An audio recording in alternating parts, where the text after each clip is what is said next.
आप देख रहे हैं वैश्व व्यापार न्यूज चैनल। मेरे यानी विनीता के साथ ये नजर डालते हैं आज की हमारी स्पेशल रिपोर्ट पर। Having been appointed Chief Justice of the Supreme Court of India, do swear in the name of God that I will bear true faith and allegiance to the Constitution of India as by law established. Justice Sanjeev Khanna ने आज देश के 51वें मुख्य न्यायाधीश यानी CGI के तौर पर शपथ ग्रहण की। राष्ट्रपति द्रौपदी मुर्मू ने राष्ट्रपति भवन में उन्हें पद एवं गोपनीयता की शपथ दिलाई। जस्टिस खन्ना का कार्यकाल 13 मई 2025 तक रहेगा। दिल्ली के प्रतिष्ठित परिवार से ताल्लुक रखने वाले जस्टिस संजीव खन्ना तीसरी पीढ़ी के वकील रहे हैं। उन्होंने न्यायाधीश बनने से पहले अपने कैरियर की शुरुआत 1983 में 30 हजारी कोर्ट में वकालत की प्रैक्टिस के साथ की थी। उन्होंने दिल्ली हाई कोर्ट में भी वकालत की और अब देश के मुख्य न्यायाधीश की कुर्सी संभालेंगे। आपको बता दें कि जस्टिस संजीव खन्ना देश के मुख्य न्यायाधीश बन गए हैं। उन्होंने आज शपथ ली है। मुख्य न्यायाधीश बने संजीव खन्ना का खुद का कानूनी क्षेत्र में 40 सालों से ज्यादा का अनुभव है। जस्टिस संजीव खन्ना के परिवार की विरासत की भी फिलहाल खूब चर्चा हो रही है। कहा जाता है कि आपातकाल के दौरान उनके अंकल HR खन्ना ने ADM जबलपुर बनाम शिवकांत शुक्ला वाले केस में जो फैसला सुनाया था वह इंदिरा गांधी सरकार को नागवार गुजरा था।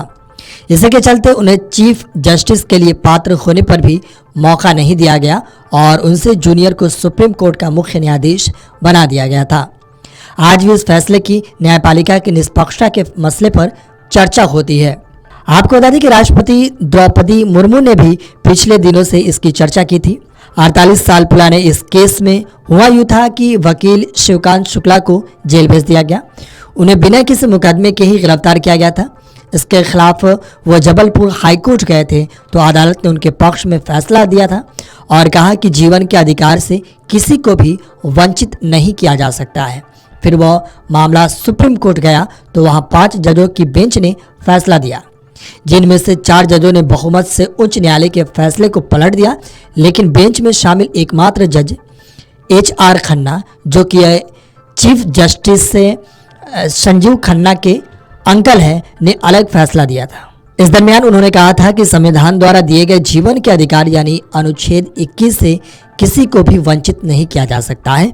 इस आदेश के 42 साल बाद सुप्रीम कोर्ट ने पुट्टा स्वामी केस 2017 में दोबारा व्यक्तिगत स्वतंत्रता को बहाल किया।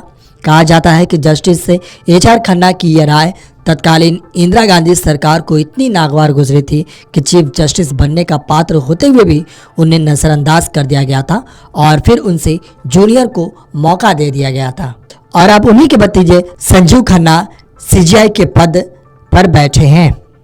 I, Sanjeev Khanna, having been appointed Chief Justice of the Supreme Court of India, do swear in the name of God that I will bear true faith and allegiance to the Constitution of India as by law established, that I will uphold the sovereignty and integrity of India, that I will duly and faithfully and to the best of my ability, knowledge and judgment perform the duties of my office without fear of favor, affection or ill will, and that I will uphold the Constitution and the law. पसंद आई होगी इस तरह की खबरों से जुड़े रहने के लिए हमारे YouTube चैनल को सब्सक्राइब कर वीडियो को लाइक जरूर करें।